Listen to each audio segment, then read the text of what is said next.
All right, we are on the road again. This time, going all the way over to Illinois, Chicago, Illinois, with Benjamin Hastings. What an incredible honor to be able to talk to him. I'm so looking forward to this. Let's get right into it. Here's Ben. Hello, Ben. Hey Oh, Ryan, how you man. been? For such a long time, I have wanted to have a conversation like this, and we get to have it. So, this is going to be Absolutely. great. Yeah, Guess what? it's great. So Thank you for having me. last week I was in Nashville, Tennessee. I saw you. You didn't see me, but I saw you. I was at the Ryman Oh, Auditorium, which awesome. is an epic classic location, and It what a is. night, hey? Was that a crazy night? I That mean, it was incredible. Yeah, it really was. oh, And it was one of those for probably the last 6 months, it's been in my calendar, just sitting there rhyming. And I yes. had I had no information what was happening. I was like, I'm not playing there. Like what? So anyway, right up until the day, we kind of didn't, we had no idea what it was going to look like. And Really? yeah, it was awesome. It was such a Yes. fun, Well, great for day those with of great you that friends. don't know, the Ryman is a one of a couple special places. There's the Grand Ole Opry and there's the Ryman, Yeah. which are like two epic locations. But the Ryman used to be a church, and now it is a performance location. And I think so many artists like yourself would be like, if there's one place I would love to play, it would be at the Ryman, Completely. right? It really is. Do you know, Yes. funnily enough, when I am, because kind of when I kind of got started in all of this, it was a bit of a strange kind of entry, and I sang a song with United, and then Mm-hmm. 3 weeks later, I was on tour with them, Yes. and the second show I ever did with United was at the Ryman. Really. Isn't that Wow. crazy? But That but is yeah, so crazy. so it was kind of bizarre, and I think at the time I didn't realize the Yes. significance of that, or really what I was walking into. And then Yes. so getting to go back and do it and Yes. kind of take it all in Yes. For was sure. a amazing Well, experience. let me just describe just briefly what this night was like, because it's kind of like a music week in Nashville, and lots of publishers and artists are all in town. So there's a unique opportunity to have a number of Yeah, people there. And so, of course, the night opens with Michael W. Smith playing Friends of Friends Forever just on a grand piano. And you're like, amazing. can this get any better to start? And then it was a night, of course, hosted by Brandon Lake, and it's kind of like Yeah, Brandon and friends. And then you have Pat Barrett and Brooke Ligertwood and a number of, and then yourself coming through, and then yeah, sort of Michael came at the end and wrapped it up. But when I think about yeah. you, Ben, you're like, I don't know if this is respectful to call you this, but you're like the closer, You're like, you bring the song that just brings the house down at the end. Have you ever Wow. thought of yourself like that? No, but that's No? very kind of you. No. Oh man. Well, of course, Gratitude is a huge song that has just erupted in I mean, I'm sure that song goes beyond even your expectations of, like, when you Oh see a yeah, song take on a life of its own. And isn't that completely. amazing, right? And It it's just some. really is. Yep. Go ahead. Oh yeah, no. To me, it feels like because you spend so much time kind of writing in these songs, Yeah. and then there's a moment, and I don't think it's not when they first get released. It's like at some point between that and maybe the year following, where it feels like the song isn't really yours anymore, and it goes off Right. and starts living a life of its own, and then Yes. occasionally. I imagine it's. I mean, I've got kids. I haven't sent any of them off to college yet, but I imagine it's kind of similar, where it's like Yes. it's like you're still mine, but like Yes. I don't see you all the time, and then I come back and it's like, oh great, you're here. Like Right. it's kind of Right. what it feels like. So, A bizarre bizarre, but it's cool when you yeah. see them off doing their thing and you're kind of proud of them from afar. Yeah. It would be every worship leader's dream, my dream, to be able to be in an auditorium like you were in, of about 2,000, 2,500. So reasonably intimate, in Yeah. perspective. But like all hands in the air, you could almost not hear the band because people are singing so loud and so Mm, embracing, like, that is the ultimate experience of a worship Yeah. leader, to have that. And like you say, it's like a child that has gone on to take on a life of its own. And then Yeah. I would think, okay, so whatever. You're right, you can write one song like that, everybody whatever.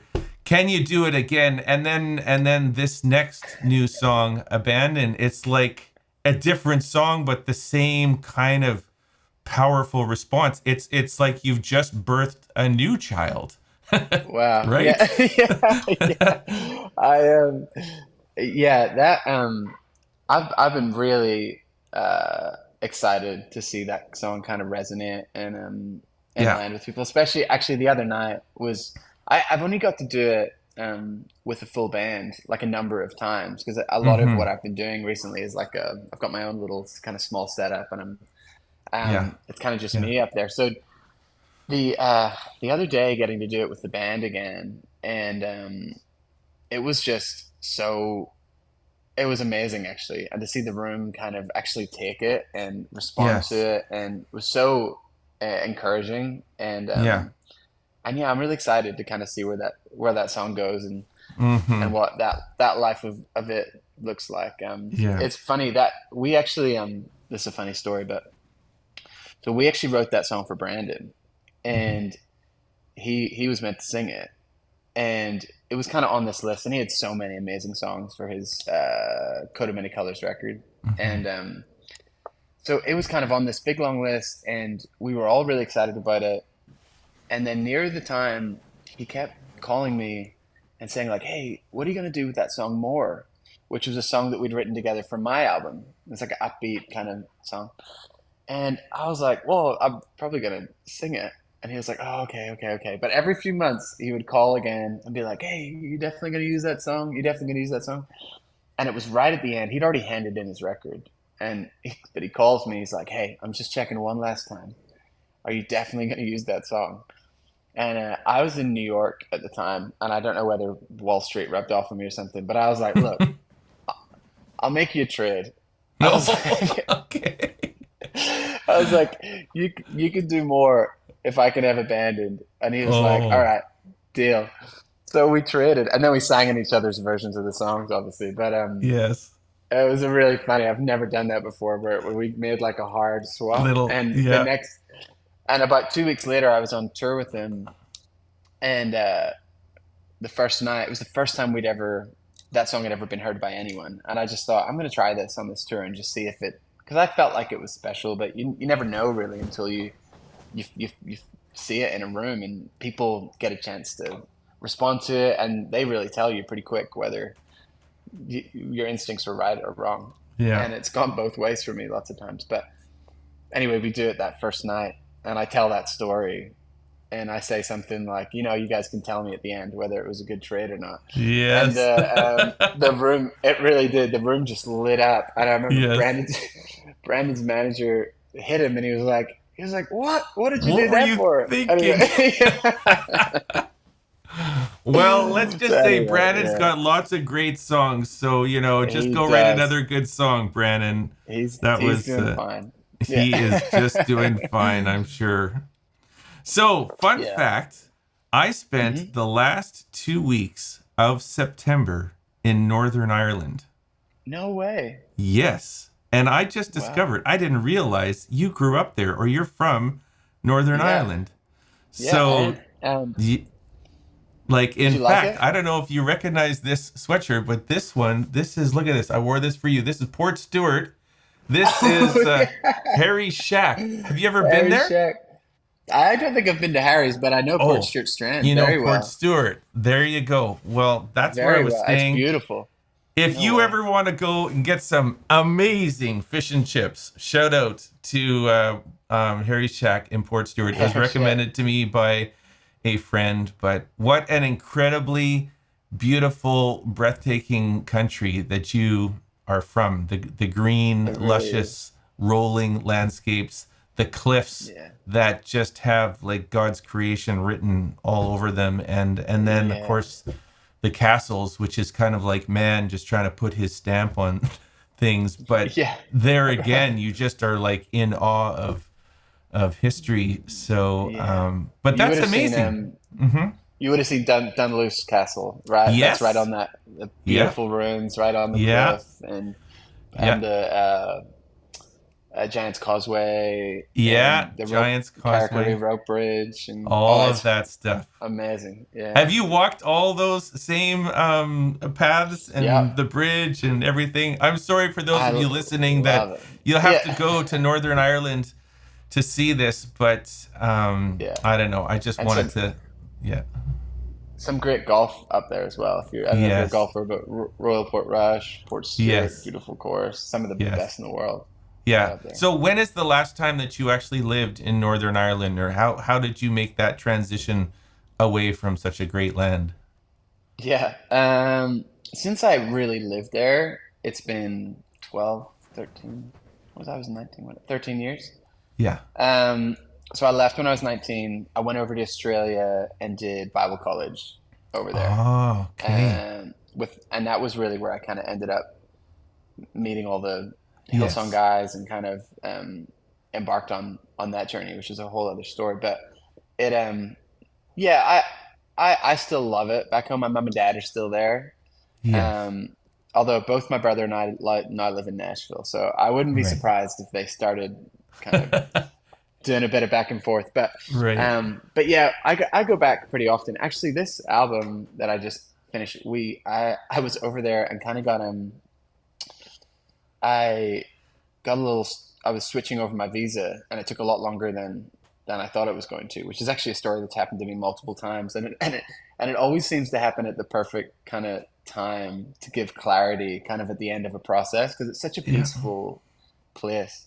So Yeah. anyway, I was there while I was meant to be kind of finishing this record and turning it in. So the my producer friend, on a whim, it was like with a day's notice, came actually over to Northern Ireland, and Mm. we took over my mom and dad's house and just kind of Hmm. finished this album in the kitchen. And Right. but it was awesome. It was such a good way to Yeah. finish it, and it kind of gave that peace of mind, that clarity that Yes. it's such a beautiful place that yeah, you can't help but that kind of rub off on you a Yeah. little bit. It's funny as I listen to you, I'm like, do I hear Australian accent or Ireland? It's kind of like, and It's a bit of Nashville, a you're going to have this yeah. real, your own unique sound. The Nashville is Ireland Australian accent. It's only to be Yeah. done by Ben Hastings. So there you go. Yeah. And perhaps Funny. I mean, I hope my daughter keeps she's got a beautiful Australian accent. Oh, does she? I Yes. hope she hangs on to that. And she's so far so good, but yeah, I don't know. It's probably only a matter of time. Yeah. Yeah. All right. So, hey, I have a question. I've been debating how to ask you this or, to venture into this. But I wanted to let you know that I watched a very highly unproduced video of you sitting in front of your iPhone about 4 years ago that had quite an Okay. impact on me. You were quite in a Wow. vulnerable space. I don't know if you remember, Mm, where I feel like you were just saying this whole world of like stadiums has sort of like overwhelmed me in a sense of like, who am I to be getting on a stage like this? And yeah. and suggesting that I am like the worshiper or the worship leader. And there's so many questions even that I have rolling around in my mind that are unsettled or unanswered, or I don't know. And it just was so Mm, real and raw. And then so I wondered if you would share with me a little bit of the journey maybe that you've been on, because when I hear a song like Abandoned, I'm just going to be, mm, really honest with you and let you yeah. know I don't know how I could sing that song. Like, it's just the lyrics are so I would want to sing it, but it's almost like that's the song I want to sing, but I don't know if I Yes. can really sing that. Do you know what I Man, mean? I know exactly what you mean. You know, it's so Okay. funny you say that. I have a dear friend, um, and he's kind of been like a mentor. He's older than me, and he will catch up. We don't live in the same place. We'll catch up every 2 years, and it's one of those kind of really meaningful, important conversations that you have. And he sat me down And he was like, "How are you doing?" And I was like, "Yeah, I'm good, I'm good." And he said that he was kind of like, "How you really doing? Like, let's get into this." And Yeah. he was like, "Abandoned is." He was talking about how moving it was for him, and it was a special song. I said, "Thank you." And he said, but he was like, "I just knew the moment I heard it." He was like, "That song wasn't written by a man who feels all those things, but by a man who wants to." Oh, He was like, wow. "Yeah." He was like, "Did you write that as a bit of a like, I don't know what the word would be, but like a target in the distance? Like that is you projecting who you want to be and where you know you need to get to." And I, I was like, I guess you're right, actually. Like, yes. Yeah. And I haven't been able to articulate it like that, but that to me is the point of that song because it's a confession and it's quite a bold confession to say this is who I am and this is where I'm at. But really, it's maybe more of a like this is my ambition. Like I guess, and that's the lyric in that my one life endeavor to match your surrender. It's like this is the flag I'm kind of putting in the distance and saying like I'm not there yet, but Hmm. this is who I want to be. And yeah, so that for me is as kind of it did kind of become almost like there's a couple of songs, but that was one of the real flagship kind of songs of this record that kind of laid out in the distance to be like that's my endeavor, that's my target. And then there are other songs that kind of speak to the other side of it. There's a song like called "Set Me on Fire," which I think is Hmm. kind of the other side of that coin, where it it talks about okay, well this is where I'm really at, and and it's saying like I'm here, but I want to be here.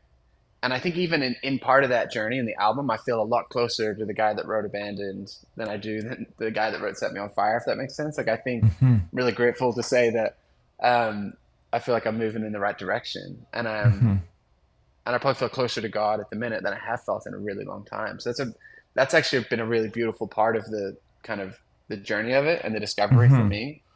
But there's a line in "Set Me on Fire" that's like it says, "I tell you I surrender, but it's feeling trite because I've lost my desire to set me on fire."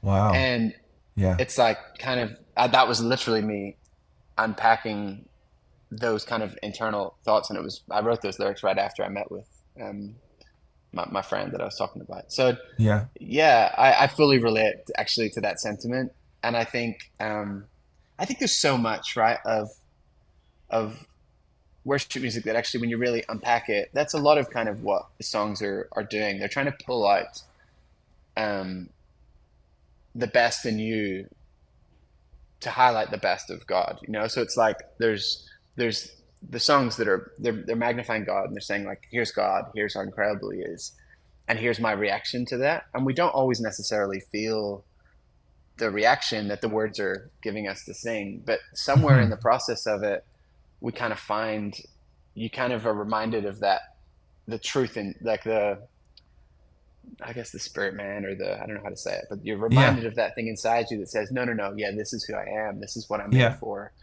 and this is what's deserving. And but yeah, I think so often we don't really feel Yeah. we don't Do, necessarily always feel what the lyrics, yeah. you Do you know, feel in the like this? moment. It might even be a unique vantage point that worship leaders feel because we are so regularly like put on the stage and put into Hmm. a pedestal or a platform, and we have to be there and be on every Sunday, Yeah. and like that's kind of what I was reflecting to you when I watched this video of you 5 years ago. Mm, I felt like I was watching a guy say, I don't know, like if I'm worthy to be up here on this stage. completely. And I just wanted to ask you to like because Yeah. I feel like that. I have felt Yeah. like that so many times, and I'm wondering Yeah. if you could unpack that a little bit. What was that Oh, like of for you course. 4 or 5 years Yeah. ago? Like, what were you going through? What does that feel Yeah. like? Yeah. I am that a lot of it actually really started for me. There was a few kind of scenarios that really threw me and rocked my faith in a lot of ways, and Hmm. I think I started to spiral a little bit. Hmm. And I kind of while that's all happening, things were still kind of, there's still the aspect of I mean, I'm really grateful and fortunate and blessed, really. I was going to say lucky, but blessed that Hmm. I get to do what I get to do, and it really is my full time thing. Like Hmm.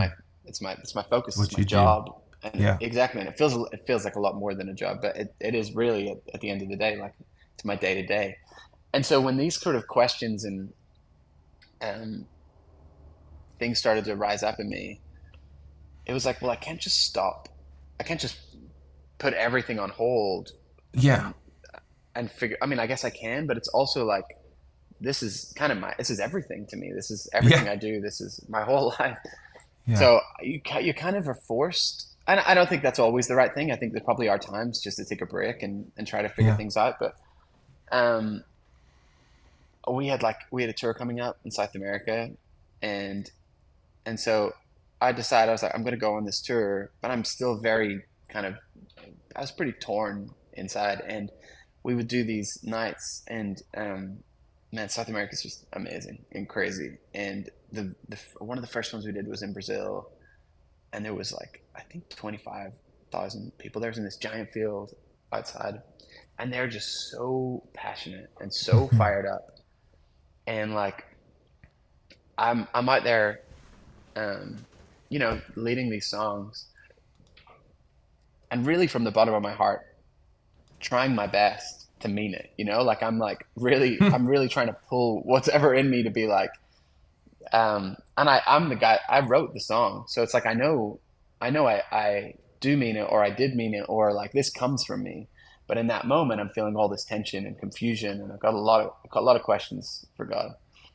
And I got real sort of imposter syndrome in that moment, because you got Hmm. all these people that are so passionate, and I'm like, I'm really trying my best here to be sincere and authentic and really mean this. Um, but I think if you knew what was going on inside my head, you probably wouldn't be okay with me being up here. And so it really kind of started to, that messed me up even more, because that was where I really feel like I find imposter syndrome. It went from being like I'm wrestling with God, to like, oh, like I'm not authentic, or I'm a fraud, or and it wasn't that. Like I realized in retrospect that I was just trying to really find God again in the middle of like a hard season. I was rebuilding, um I think, some of the worldview that I had, and the way that I learned God through my teens. And um I realized that some of those things were kind of not, I hadn't built those things right. I built some of those on sand, essentially. Yeah. And so I'm kind of trying to figure all that out. And yeah, anyway, all I'd say, I realized in retrospect that there was actually nothing wrong with me standing up there and doing that, because really I was worshiping, firstly, when I necessarily didn't feel like it, which is probably the best thing you can actually do. Yeah. Yeah. And then secondly, it was sincere. Like I was trying to find God, and I was singing to him in order to try to find him. And so, but I don't know, I was really hard on myself in that period. And it turned into a lot of songs actually that wrestled with that. Like on my first album, a song called Faith Is, there's a song called Dancing on My Shadow, which really kind of digs into that kind of concept. Hmm. And yeah, it did. It kind of really affected me for quite a long time after that. And I think probably really I'm in the last couple of years just really coming out the other side, coming out the other side of that, and maybe got comfortable in my own uh, skin again, really, Hmm. from like my faith skin, if that makes sense. Hmm. Um, but Is yeah, it possible it was a that hard, like yeah. gratitude even came out of, did it come out of that season, or It it was was pretty close in that pretty close. time? It would have been slightly before, I think, or Yeah. right. It might have actually been right around, but it was early on enough that I remember for a long time, and I kind of like envied the, there was, the me, um, I've got a song coming out soon that kind of talks about this, but there was, through this whole period, I kind of envied the the me of a couple of years prior. Like I was like, Mm, I wish I like, because I was so mm, one-minded and so like convinced, and things were reasonably simple, you know, like yeah. I was just there wasn't a tension in me, and from that actually came still some of my favorite things that I've been a part of, and they really were so pure and Yeah. honest. And I Yeah. was like, I really envied that for a minute, and I think gratitude was probably right at the end of that tail. Like it was probably right as things were kind of starting to get a bit Shifting. difficult. Yeah. And Yeah. yeah, and yeah, so that's a funny thing to feel almost envious of your former self or the Mm, simplicity of your faith, or um, and I think I've kind of yeah, just I think isn't that a part of like growing, right? There's certain parts of your life that you're really grateful that you got to live through, and then but you keep moving, you keep growing, yeah. and some seasons are good and some seasons are hard, and you you kind of as you go through stuff, and you're kind of never the same once you go through something Yeah. difficult or hard, or once you experience certain losses. Like everything changes after that point, but that doesn't mean it can't be great again. It's just Yeah. great in a new way. Yeah. Yeah. Um, and yeah, I think I'm finding that kind of on the other side. But yeah, gratitude is probably one of the last things I wrote Mm, in that kind of season, and then what else did we write? Abandoned might have been one of the first kind of songs that I wrote on the other side of it, or at the start of the other side of it, where it felt like, okay, we're coming into a new season again here. And there was a lot of songs written in between. Um, really, a lot of songs written kind of in the dark of it all, where you're yeah. same thing, trying to confess the things you know where you want to be. Yeah. But Abandoned was probably the first one that when we wrote it, I was like, oh yes, like this is this is where that is. Actually, you know, now that we're talking about it, I haven't thought about the song in a long time. There's another song I wrote with Brandon called "Don't You Give Up on Me," right in the middle of that season. Yeah. And to me, that's me. It's like God singing back to me and us. We all wrote it together, but that kind of is a real sort of clear indication of where I was at that time. Yeah. Yeah. And he sang it last night, and it was beautiful. I haven't seen that in a room before. It was really cool to see. Hmm. It's really powerful to be able to hear this journey, like it's like we grab onto these songs and it's just a song here, or an experience, or we go to one of your concerts and you might feel totally lifted, or like, to be honest, in my case, even when I was at the Ryman, I went away from that like mesmerized by the worship experience, but I also went to my wife and I was like, I could never be a guy like Brandon Lake. Like, he just seems to have it all, like just all the faith. It's all the stuff that I ever Yeah, wanted to be. And, yeah, I mean, I yeah, can imagine you're sitting there on stage with it's like it's so powerful, so full. And it's like you want it and you're not it all at the same time. completely. Yeah, Yeah. yeah, man. I mean, it's yeah. I've wrestled with that kind of tension for years, and kind of what I said, like I envy the moments where I or I did have envied the moments where I felt like I did have that kind of like Yeah. brazen, Yes. like just no, there was no changing my mind, Yes. kind of faith. Um, and yeah, I just think it's a part of the journey, right? And Yeah. you kind of have to learn to find faith in the middle of all of it. Like there's a philosopher I studied in high school, Kierkegaard. He was like a early existent.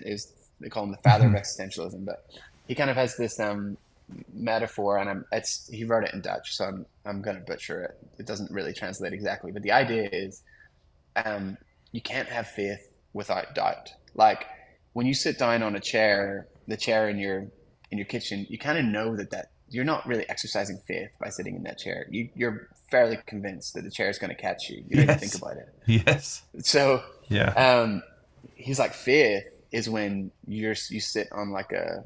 I know this is where I'm kind of riffing off the Yeah. concept, but Can imagine. faith is where you sit on a chair that you don't think is going to catch you, but it does anyway. Like Yeah. that's faith. And Yeah. I actually, that really helped me through that, to say like, oh, okay, these don'ts aren't me showing a lack of faith. They're actually me exercising it maybe the way it's meant to be exercised. Like Yeah. that, the, you know, the in Indiana Jones when he Yeah. takes the jump. Like it's, Right. that's maybe actually a lot more of what faith um, looks like. There's a line in one of the first songs I put out called Homeward that says, "I've learned faith isn't fearless. It's more like trusting when you fear the most." Huh. And Yeah. I think that's an interesting, um, yeah, because in, especially in evangelical Christianity, it does feel like there's this aspect of faith, like being someone of faith is being someone that has it all together, that has no doubts, that It is just just like knows.